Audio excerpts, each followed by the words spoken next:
Well, a very good morning wherever you are watching us from in Kenya, East Africa and around the world. My name is Wahiga Mwauda and this is Citizen Extra, where we give you the latest from the political arena, current affairs, business and sports. Now this is what we have lined up for you on this Monday, the 24th day of July 2017. First things first, on Citizen Extra today, we take a look at the latest opinion polls by Ipsos and Infotrack that are separated by less than 10 days in terms of when they were conducted. One shows Kenyatta leading while the other puts Odinga at the top. What do they mean, and do they genuinely capture voters' inclinations? Find out in the course of this broadcast. Elsewhere at the Catholic University of East Africa, where the presidential debate is slated to take place, the stage is set, expectations are high, as 8 presidential candidates will engage Kenyans on their agenda for the nation. Here on Citizen Extra, we talk about the key issues that will probably be debated tonight and bring in industry stakeholders to see what questions they would like to see discussed tonight. And finally, with 14 days and counting to the August 8th polls, we talk to peace evangelists who have come up with creative ways of telling Kenyans that life must go on after the August 8th polls. How are they doing it? And what challenges do they face? Find out next on Citizen Extra.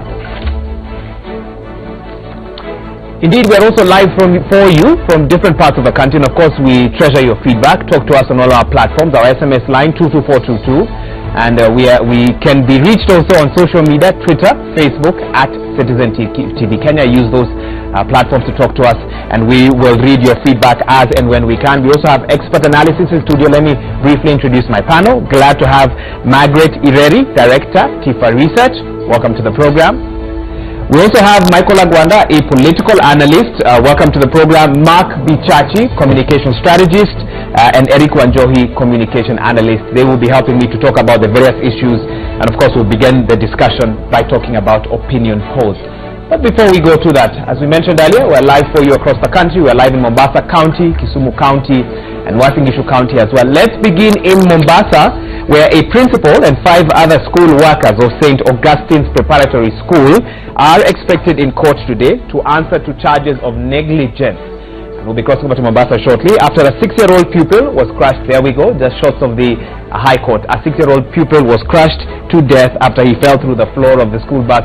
Some of the 5 people that will be appearing at that court today include the bus driver, the conductor, the school mechanic, and what we hear so far is that bus had gone for inspection. Certain recommendations had been made, and it appears as if those recommendations were not seen through, and that is potentially what caused what we saw last week. A very unfortunate incident, but of course for the finer details we'll be crossing back to that High Court in Mombasa when the 5 who are supposed to appear will appear.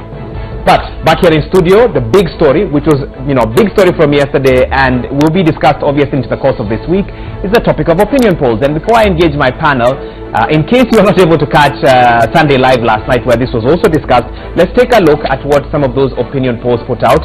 And we shall start with an opinion poll. Should we start with Infotrack? I believe we can be able to put that on the screens, where they polled that Raila Kalonzo, should elections, and the question that was asked was, assuming elections for president were held today, whom would you vote for as president?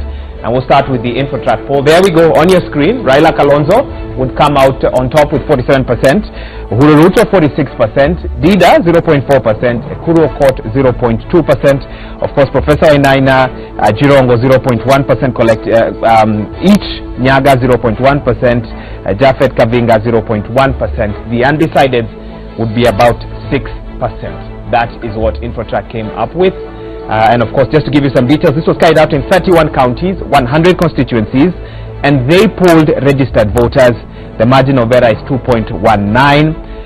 They carried this poll between the 16th to the 22nd of July. They used face-to-face interviews and household interviews through computer-assisted personal interviews as well. And the question once again was, assuming that elections for president were held today, whom would you vote for as president? Of course, my panel will help me analyze some of that data. But in addition, on the same day and roughly at the same time, Ipsos also released their poll, which was carried out a bit earlier. The fieldwork was conducted between the 3rd to the 12th of July 2017, a few days before the Infotrack one. And this time the results were different. Uhuru Ruto would come out on top with 47%. Raila Kalonzo with 43%. This one is a bit more general in terms of what the others would poll. So others 1%, undecided 5%, will not vote 1%. The data was collected through face-to-face interviews using handheld devices.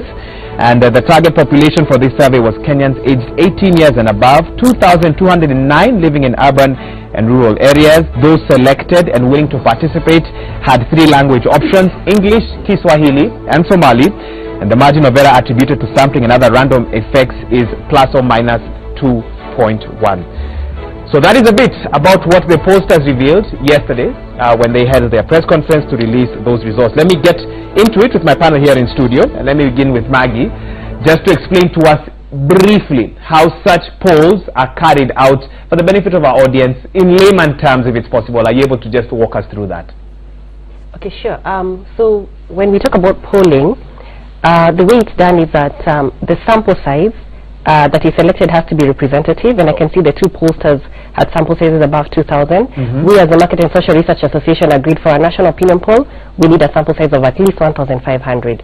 Now when you get that sample size, you have to distribute it scientifically, and the way pollsters are doing it now is distributing it proportionate to the voter register.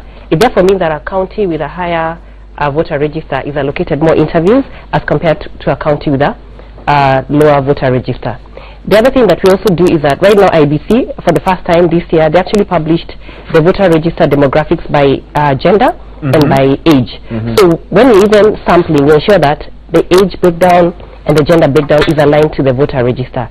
Most of the interviews, as you can see, are done face-to-face. The pollsters have actually harmonized the questions that are asked to the respondents, and once the data is collected, analyzed, you still have to check the sample size and ensure that it was actually aligned to the voter register. That's what pollsters are doing at the moment. Okay, let me just indulge in 1 or 2 things. Now, few pollsters saw American President Donald Trump winning the presidential election last year. Few pollsters also saw or predicted that Brexit would happen. In fact, majority said that Brexit would not happen, that the British would rally together and somehow keep their country in the EU. Unfortunately, none of that happened. The contrary happened. So are polls worth the papers that they are printed on? They hold merit in this world. Maybe I can start by explaining the US elections. As you know, in the US elections, there's what you call the popular vote, where everyone goes and votes, and that is computed in terms of who's leading, who's not leading. Then you have the electoral college, against which the president is decided and declared. So if you look at the polls that were done, in the popular vote, Hillary Clinton was ahead, which was in line with what the pollsters did predict. But in the college, in the electoral college votes, that did not happen. It was contradictory. But I just want to point out 1 or 2 things that could have caused the election outcome to be different in the US as compared to what the polls predicted, because even though Hillary was ahead, the percentages were not matching with what was predicted by the pollsters. And here it's the issue of what we researchers call the Bradley effect. Do people say the truth when they're interviewed for opinion polls? So what we saw in the US was that when women were called and they were asked, especially white women, they were asked, who do you vote for in this election? They were not willing to say that they were going to vote for somebody who was calling women, blobs and so many other terms that were not ideal. Talk about. Yes, so I don't want to go into the terminologies because I think they're very offensive. Yes. But when they were being interviewed, they were actually not saying the truth. So they're saying, yeah, we're going to vote for Hillary, yet in their heart they knew they were going to vote for somebody else. The other thing that was also an issue was that in the US, most of these interviews are done telephonically. So if I call you, it means I have your telephone number, I have everything, all your details. When I interview on phone, you could feel that people are hesitating in terms of giving a response. There was actually a 40% refusal rate to participate in the survey. In Kenya, we have about 10% or let's say 7 to 10% refusal rates. But for you to get to 40% refusal rates, meaning people are refusing to participate in the survey, it means that it's quite high. And most of the people who are refusing to participate in the survey were actually the guys who are going to vote for Trump. So I think the issue with researchers in the US, some of these things were coming out as they were doing the polling, but they were not using that information to adjust the outcomes of their polls. Okay, let me allow the other panelists to now react to some of that data. Mark, let's start with you. Your initial thoughts as soon as you had both reports or both results by the pollsters. I have learned a very important skill in studying Kenyan opinion polls, and you need to look at the margin of error, and it's always 5%. And if it's 5%, that means there's a 10% spread on the numbers that we were seeing yesterday. So if you apply that spread, those polls are saying exactly the same thing to me in my mind. So there's no really big reason to panic, because it is within the margin of error for both polls. Both polls envision the scenario they're saying. Now, that being said, how do we interpret that data? If this election is as close as they're saying, then we must look at the trends and ask who has the advantage. Now, the advantage is always on the incumbent in a tight race. That tells me that unless NASA pulls magic between now and election day, they're not probably going to meet that threshold, because it's hard to beat an incumbent when you do not have a high lead from the beginning. That was true in Nigeria, it was true in Ghana, and it's been true in every election since. It's the same thing with Obama and Romney. When the incumbent is close to the opposition, the incumbent typically takes the day. So that would probably be good news for the Jubilee administration. Okay, let me bring in Michael also just to get your initial reactions to that poll, to those two polls actually. What I would say about these two polls is they're pretty close, and as you rightly said from the beginning, is that they were having a difference of about 10 days when they did the polls, and you can see the difference. One is having a difference of plus minus about 3%, because I mean 43 by 47 is about 90, and 47 by 46 is about 93 there, and so you're seeing that they're pretty close. I strongly believe that there are a lot of things that will tilt these polls, subsequently from either of the divides in terms of the political front runners here.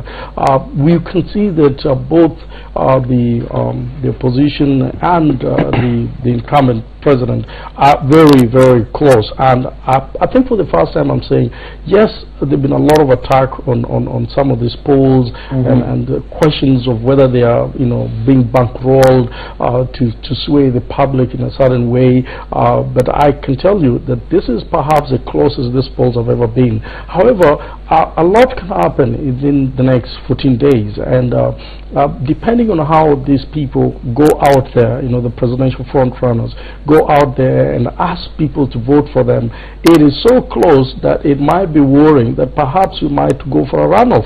And so the question is, these people, over 90% of them saying we will either vote for Uru or Raila, the question is, are they able to bring all those 90% of from whatever divide to come and vote for them? If that doesn't happen, then we're having a stalemate here. Okay. Eric, polls can be likened to an athlete preparing for a race. What eventually matters, whether we're talking about polls or an athlete preparing for a race, is what happens on that actual day. How important is voter turnout for both Jubilee and NASA, even as the polls show that they are neck to neck? Voter turnout is one of the most important things that people should bank on.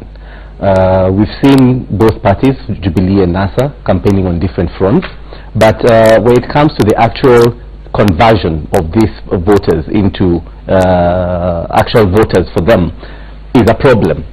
One, you do understand that, for instance, with NASA, they started off with their campaigns of, one, hitting on the government, all government policies and principles. Then they picked up on the IEBC through the judiciary, and now they've been left in a situation whereby when the judiciary does not favor them, how do they now start presenting themselves to voters? All that clout that they had formed, all that negative publicity they had formed against the government, can they now recover it, or have people now shifted positions to the Jubilee Party? So conversion of those voters is the most crucial thing. Opinion polls are there, and we appreciate their presence, but the commercialization of these opinion polls is what really differs, because most of them are paid to actually come out and give us the outcome that they predict for us. So they can't really be trusted, but they are good indicatives. Okay. Maggie, so the pollsters yesterday both stated, or at least one of them stated quite clearly, that they feel that a runoff will not take place. But the data that they all showed us seems to show that no one has yet reached that 50% plus one that's needed for you to be declared an outright winner. How should we then read this data? Because the data seems to show that as of now, no one has reached that mark. So the data now shows exactly what you're saying. There's likely to be a runoff. 5 years ago, when I was working for one of the polling firms, when we published the results, it actually showed that there was going to be a runoff. But the challenge we face right now is that most of the people on either side, either NASA or Jubilee, do not want to believe the results. I remember in 2013, when we predicted a runoff, some people, one of the political parties was playing for a runoff and are not working hard enough to ensure voter turnout for that election. So these results are basically saying there's a runoff. What are you going to do? The most important thing is to ensure there's a voter turnout. But there's also something else we're not discussing in this show, which I'd like to highlight. Okay, go ahead. It is the undecided. You have quite a number of people who are undecided, and there's a need to understand who they are, where they are. So now for the next few days before the election, how do you get them to be on either side? Our research, not necessarily related to this poll, has shown the undecided are likely to be women. They're likely to be aged between the ages of 25 to 35.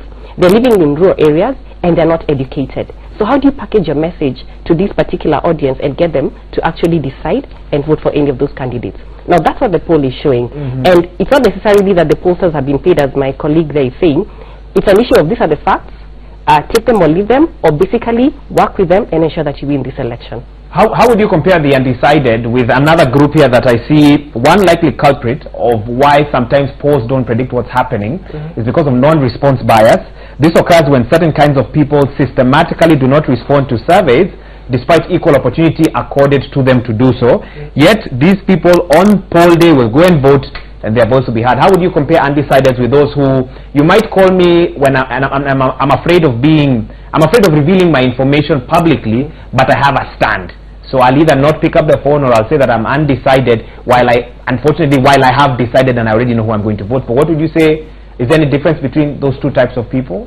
I would have been concerned if the undecided was almost bordering 10%, because at that level, it means that either people are refusing to give an answer, or if they're undecided, it's too close to the election date for them to be undecided. Where we are now, we are at 5%, because I remember when the poll started being published, the undecided was actually almost the 18%, it has gone down. So where we are now, it's at 5%, and my experience with Kenyans, especially the respondents, when we interview them, they're more than willing to give their response. Okay. And therefore, we don't have an issue of saying, I'm not going to respond to the study. So I don't think non-response bias is an issue in this survey. It's more of the undecided. How do you get them to make a decision? Quite a number of people have tried to get the undecided to indicate who they're leaning towards. But again, you find that maybe 1 or 2% say, okay, fine, even though I'm undecided, I'm leaning towards this candidate and this candidate. That still leaves you with about 3% who are undecided. That, for now, is okay. And it's basically an indication that these polls could actually be predicting a runoff with the 5% undecided. Okay. Mark, do we have real undecideds in this country, or is it a talking point to be politically correct when you are in public, but deep down in your heart you already know who you want to vote for and who you're going to vote for? Undecideds in this country, in my opinion, fall into two broad categories. Number one, there are those ones who have an opinion that is not popular to where they are. And that is why I think the good lady has mentioned that women between the age of 25 and 35 who are illiterate. Why? Because women tend to be vulnerable in such societies. So their opinion might not be popular. So my husband is in NASA, for example, and I'm in Jubilee, and I don't want to say that, or vice versa. That's my first opinion. My second opinion is that there are people who are genuinely undecided. Why they're genuinely undecided? Because there's a potential, there's a part of this country that voted for the Mudavadis, the Martha Karuas, the Abdu Badidas, the Peter Kenneths of 2013. And unfortunately, in this particular election, none of the independent candidates or the smaller party candidates have actually managed to capture the imagination of the average Kenyan. In fact, my concern is the trend has been that from the time the undecideds were 12% to now they're 5%, which is 7% difference. There's not been an increase for the independents or the smaller party candidates. That tells me that this runoff situation might not happen, because if the trend continues and this 5% then choose to vote for either NASA or Jubilee, we could have a 50+1 scenario. Or if they decide to stay home, we would still have a 50+1 scenario. So I don't think a runoff is in the offing. The real question is, this 5%, will they fall towards NASA or Jubilee? If they fall towards the independents, then we could have a runoff. If they stay home, it's a 50+1 scenario. Okay, okay. Michael, before I come to you, we will be, okay, so we'll be crossing over to Uasin shortly, but before that, let me talk to you, Michael, and let's talk about fringe candidates. And Mark has actually alluded to this. Don't they suffer in these polls? Because the more we see these polls in our faces, the more you get a feeling that it's a two-horse race, and so as an undecided, you're more inclined to support one of the two horses, and thus fringe candidates will suffer through this polling process? Correct. I really don't think these candidates came to win. They came to make a mark, and they came to try something that they knew very well will not take them very far. But I think they have they have a constitutional right to do so. They met the requirements, and they were there. Look at these candidates. You know, let me give an example of Abduba Diba. I mean, I don't know where this guy went to until the other day. So he shows up just when people are going for the polls. I mean for the election. That's when he shows up and he says, "I want to run for president." Dr. Eku Okot just the other day said, "I'm going to run for president." I mean, to run for president of a country is not a one-year thing. It's something that you've got to really work on for years and years and years. And so I really think they've done their best, and perhaps that's why the country is not taking them seriously. But coming back to what we were discussing in terms of the undecided votes, we are looking at the bigger picture. But I think InfoTrack gave us a report of about 18% undecided in Western Kenya. That to me was a little bit off the mark, simply because I can tell you that I go to these villages, and so all of us, and people are pretty much aware of whom they're going to vote for. However, have you visited all the villages? Not all the villages. I mean, will be a reflection. Will be a reflection. People pretty much know who they're going to vote for. However, when the pollsters goes out there and asks questions, sometimes they will give you an answer not necessarily reflecting what they believe and they mean, simply because they'll be looking at you, the bearer of the question or the person asking the question, and thinking, where is this guy coming from? Let me give him just an answer to please him. That has happened. But there you think that happens? That happens a lot. I mean, I've been doing research, and that happens. There are also cases where how you frame the question.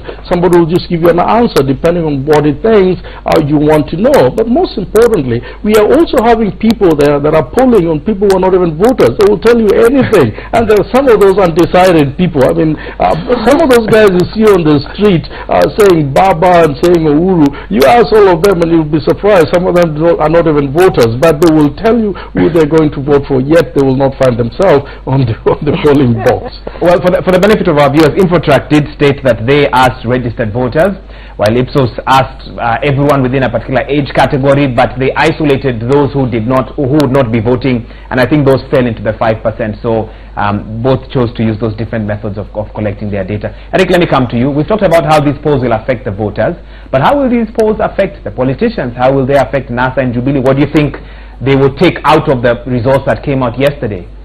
With NASA and Jubilee, of course, they're very excited to see the polls favoring them. So whatever polls that favor them is what they're going to accept. What does not favor them, they will not accept. And it's quite an interesting scenario. Jubilee has an advantage in that they can carry out their own independent polls, either through the county commissioners or through the central intelligence, and they can get some factual data on the ground that is not actually publicized. NASA, on the other hand, will have to depend on these commercial pollsters, where they can be able to go and hire a particular organization to try and carry out the polling for them. And in case it favors them, then they release the results. If it doesn't favor them, they withhold the results, or they try to influence for the results to be turned a bit. You have proof of that? Yes, yes. I have some proof of that. You divulge it to us, or show it to us in the course of issue. Sorry, go ahead. Yes. So, I mean, it's out there. We have documents to prove this. When people commission other organizations to carry out pollings for them. And as a matter of fact, as a good politician, you need to have a system of getting continuous polls for yourself, either on your issues or on the kind of following that you have. So this happens, whether we want to agree to it or not. But now the most interesting thing is, the actual polls, will they be converted to actual votes? The issue of the questions has been placed, whereby when you come and ask voters, if an election was to be held today, who do you think would win the president? And the response you get is that where we are right now, or in Kiswahili, hapa ambapo tuko, watu wanasema hivi. Or here, people will vote this side. But if you were to ask that particular individual, who would you vote for president? Where they had said that, for instance, here we would vote for, here people would vote for person A, when you ask the person as an individual, they'll tell you, me, I'd prefer person B. Or they tell you, no, I don't want to answer that one. Now that becomes an undecided. And it's not that that person is not undecided, it's not decided. It's just that the person doesn't want to reveal the person that they're going to vote for, of which it's also their democratic right. Okay. Maggie, I'll be coming to you shortly because there's something that Michael Agwanda said that I'd like you to respond to about whether people respond depending on who's asking the questions. But before I do that, let's cross over now to Uasin Gishu County to join John Wanyama. The presidential debate will be taking place tonight, and of course Kenyans are, in Kenya and around the world have questions that they would like to be addressed in the course of that presidential debate, questions that they would like to be posed to the 8 presidential candidates, issues of food security, cost of living, unemployment, and so much more. And so let's get a listen into what Uasin Gishu residents would like to hear, specifically in Eldoret, in tonight's debate, what they hope will be discussed and takeaways from that as well. Let's cross over now. John Wanyama, good morning, and can you let us know what the mood is like in Uasin Gishu even as we count down to the presidential debate? A very good morning to you, Waiga Maura, and here in Uasin Gishu County, politics is really sizzling here, and most people are like, when is this date coming so that they can do away with this election, so that they can move on with their daily business. Maura, here people have mixed reactions on the recent polls that were released yesterday, and they feel like these polls were done maybe elsewhere, and most of them were not interviewed. So some of them are wondering how these polls were done, especially here in Eldoret, and whom did they interview and why? Maura, if we can talk to one or two people just to tell us their reactions, to tell us how do they feel about this presidential polls. Maybe if my first question to you, how do you look at these polls? Okay, my name is Michael Wanjiri, otherwise known as Major. We don't know how scientific the opinion polls are. Lakini pia Wakenya tusio watu ambao huwa tunaunga tu mkono wakati ambapo opinion polls zina favor mtu ndio mtu anaunga. So mi kwa maoni yangu ni kwamba opinion polls, however scientific, hatujui vile ziko, lakini tunaunga mkono. Alafu kulingana na msimamo ambao walitoa jana kuhusu our main presidential candidates ambaye ni Kenyatta na Raila Odinga, mimi nasema ya kwamba hizo opinion polls ni sawa na inadhihirisha wazi ya kwamba hakuna mtu ambaye atapata 50+1. So mimi chenye nitasema tu ni tuwe na amani, whoever wins is a Kenyan. Kwa hivyo mimi nasema tu ni sawa, hata kama ni round 2 watu wataenda, we are ready for it. Okay. Thank you. And maybe if you can move closer here, how do you see these polls? On my own accord, I think they have not answered so many questions as pollsters. But when you look at this trip between 2007, 2013, and now, there is a way pollsters have ensured that they ensure the polling before a few weeks to elections. They want to bring it is a closer. I think it is an aspect of trying to satisfy the people and trying to manage the psychology, because the issues, although it is a scientific research, they have never told us whether they are doing in an homogeneous way or introgeneous way. We have not seen that. But when you look at those polls, there are a few weeks they were saying Raila is trailing Uhuru, and today they are saying Raila is up Uhuru, and then we don't get all the dynamics they are trying to use as pollsters. But this will prove them right from 2007, 2013, and now 2017. But for us in Jubilee, we are sure that we are leading and we'll get more than 70+1%, because even myself, as politically active as I am, I have never been interviewed by these pollsters. So who are these ghost Kenyans they interview so that they give us their opinion? But they should not, they should avoid, also these opinion polls might bring a lot of people might imagine their own things as we go forward. So the issue with pollsters, they should be also sensitive as they release these opinion polls. And I think we should have a law that bans pollsters or opinion polls just before election, so that we don't create unnecessary tension. Because now we have, last week Maybe they said Uhuru is leading. Today they are saying Raila is leading. So they are trying to try and bring unnecessary tension. So we should have a law that eventually bans maybe 1 or 2 weeks before general elections. Okay, thank you very much for talking to us. And my final person, Mwaura, what is your opinion on these polls? One thing is that the pollsters also have to have something to do. They have to have something to do as we get to the elections. You realize that Kenya is not so advanced like the United States, where pollsters are credible. Infotrack want to please Raila, while Sinovate want to please the other side of the divide. So you find that, as my colleague has said, these are people who are trying to manage expectations. And I think in Kenya, there needs to be a body that manages all these people, so that when they are collecting their samples, it is credible, it is scientific, and people can really believe what they are saying. But for now, I think these are just people who are trying to keep themselves busy. They are trying to ensure that Kenyans have something to think about. Especially, you realize everybody has put the undecided voters. They are very clever in the way they have put the undecided voters, because if you add the percentages, you'll find that it is over 50 plus 1. So these are people who are just occupying the space in the psychology of the voters. But it's okay, so that it makes people know that these are competitive election. Each candidate will now put in their strategies to ensure that they win this election, and especially to win the undecided voters. Thank you very much for talking to Citizen Extra. Mwaura, those are just some of the mixed reactions from here, Uasin Gishu County. And the final person to say this will be on 8th of August, that Kenyan who will move to the polling station to cast his or her vote, so that they can have a true outcome of whom will be elected and who will be the winner. Back to you, Mwaura. Well, thank you so much, John Wanyama, for that update from Uasin Gishu County in Eldoret. He was talking about opinion polls now. Later on, I'm told he'll be telling us a bit about the presidential debate and expectations of residents of Eldoret, Uasin Gishu County about tonight's debate. Well, let's carry on with my panel in studio, and Maggie Derry will help me answer some of the questions that some people out there are asking, and some are asking in studio as well. Maggie, Michael Agwanda hinted at the fact that some people might answer questions during opinion polls depending on the appearance of the person who's coming to ask those questions. Do you take those factors into consideration? If an area is a stronghold of a particular party or a candidate, do you think about the kind of people you send out to ask questions? Does that even feature in your conversations? You know, when we have researchers, they are researchers who are trained on how to do the interviews.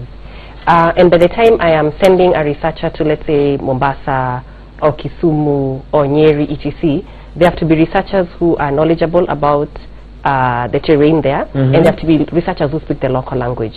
So we use researchers who are acceptable to the community. Over and above that, we train them on how to ask the questions. And then, by the way, when we meet a respondent, you just don't go and say, hi, my name is so-and-so, and then straight jump into the question of who do you vote for. There's a graduated way of getting to the main question. Give us your age, where do you live, where are you going to vote, what do you think about Kenya. You know, you kind of get them to warm up to you until you ask the main question.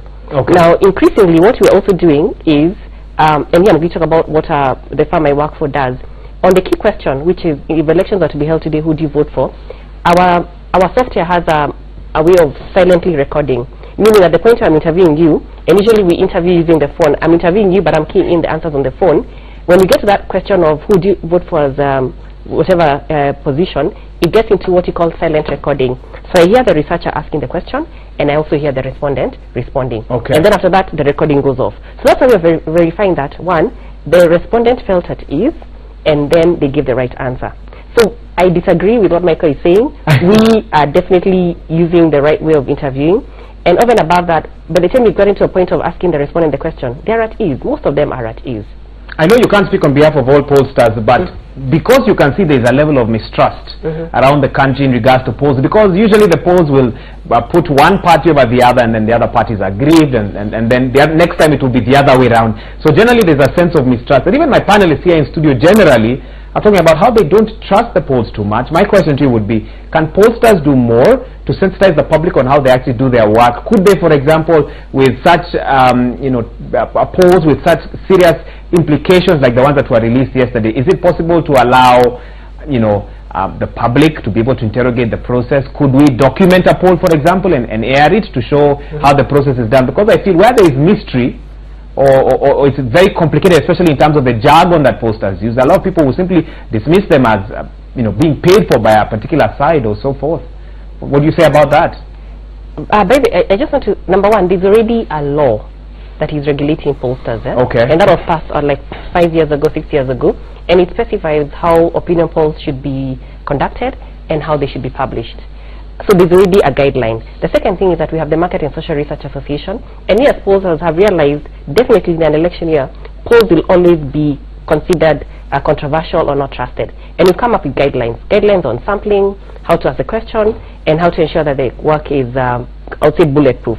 So we ourselves are already regulating ourselves, okay, and the government is regulating us. However, I think there's an opportunity, as you say, to educate the public more about polls. And that's why some of us have agreed to come on studio here, not talk about what we do, but also trying to clarify some of these issues. And I would encourage the media to continuously invite some of the pollsters so that they can explain.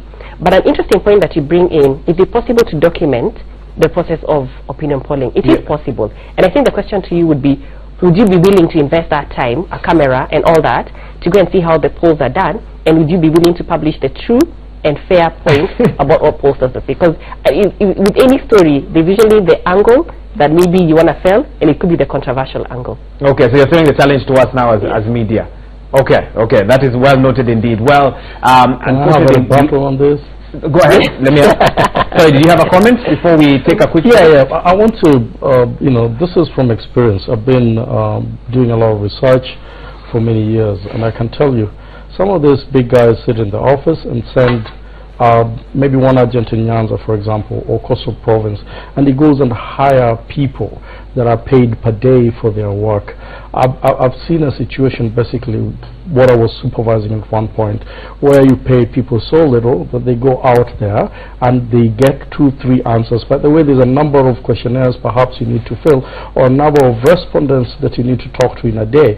And sometimes they just hit a deadline, they're so tired, they've been lowly paid, and they decide, well, I'm just going to fill this thing the way I want. I mean, you cannot by any way say it is tamper-proof, that it is bulletproof, and this is 100% accuracy. This is what people answered. That level of inaccuracy is there, depending on people you hire to do your work. That has happened, and I've seen it. And so when we're talking about some of these people not being trusted, I'm not saying that I'm not trusting these polls. They are scientifically done, and I believe that they have a threshold of minus plus, as they've said, but we cannot by certainty say it is 100% that they did their work. One question that everybody has been asking is, who are these people that are being asked these questions? Mike, and so let me just finish my point. Speaking, I'm sorry for interrupting, but a brief interruption then, if it has to be.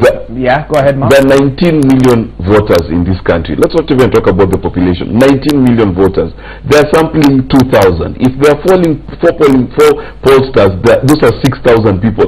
Do we expect that 19 million people will know 6,000 people? It's a small sample size. Let's be realistic as well. The second thing, and I'm getting tired of this thing, we agree, and that's why I began by saying there's a plus and minus 5% that you can add to these polls, which tells you that they're significantly accurate in their prediction. And let's remember, it's a prediction. In Kenya, we are getting into this culture where everything is suspicious. IEBC is suspicious, police is suspicious, everyone is suspicious. Can we just calm down? There cannot be those many conspiracy theories. Let me allow Mike to respond to that briefly. Eric, first of all, I don't know why Mark jumped into it, because I'm not disputing this fact. Okay. All I'm saying is there are opportunities there for plus and minus, depending on where it was taken. For example, I gave you an example of Western Kenya with 18% undecided. That I can tell you there's a problem there. 18% of people in Western, you're telling me that they've not decided who they're going to vote for. Perhaps there's a problem there. That's what we need to look at. I'm saying that those people in Western are already politicized. They know whom they're going to vote for. If they don't want to say, then you don't say that they're undecided, but you can say that they really don't want to say. But anyway, what I'm trying to say here is this. We cannot say that this is tamper-proof. It is 100% reflective of how people are going to vote. That's my point. Okay, Eric, yes, I totally agree. I totally agree with Mike, and I can say that Maggie really is just doing her job, and she's good at it. Though you have to understand, whatever she's bringing is a textbook approach to opinion polling. She'll give us the theory part of it. But people who have been involved in these opinion polls, we are aware, we've had stories, we've actually even witnessed it for ourselves, whereby some of these pollsters, the supposed pollsters, whether because they are lowly paid or whatever circumstances, they will go and sit down somewhere and call a bunch of friends and tell them, I have these questions I need to fill and send back so I can claim some money. And they actually physically fill out all those forms. For those who do the recordings, what they do is just to go to their social circles and get opinions from their social circles, not necessarily from the general public. Though, on the other hand, there are people who genuinely conduct genuine opinion polls. You can't rule that out. But now the question is, who do you believe at such a time of elections? Mark has said that we have a habit in Kenya of discrediting all our institutions, opinion polls included. That culture needs to change. But how will it change if people do not have trust and confidence in the current institutions that we have? So it will require a new kind of approach in terms of building trust and confidence amongst Kenyans. And then now from there, we can now start conducting these polls professionally. Thank you, Eric. Those are the views of some of my panelists in studio. If I allow this topic to continue, it will not end. Thank you so much, all of you, for joining me in this discussion. This one I know will not end right now, but for you at home watching, I'm curious to hear your views. Talk to us. 22422 is our SMS line. You can talk to us on social media as well, at Citizen TV Kenya. When we return, the presidential debate coming up tonight, we have stakeholders in studio from different sectors, and they'll be telling us a little bit about what they expect to hear tonight. What are some of the talking points they hope will be discussed in tonight's debate? In addition, we'll be live from Kisumu County and Mombasa as well, with what is happening there as well. You're watching Citizen Extra live on Citizen TV.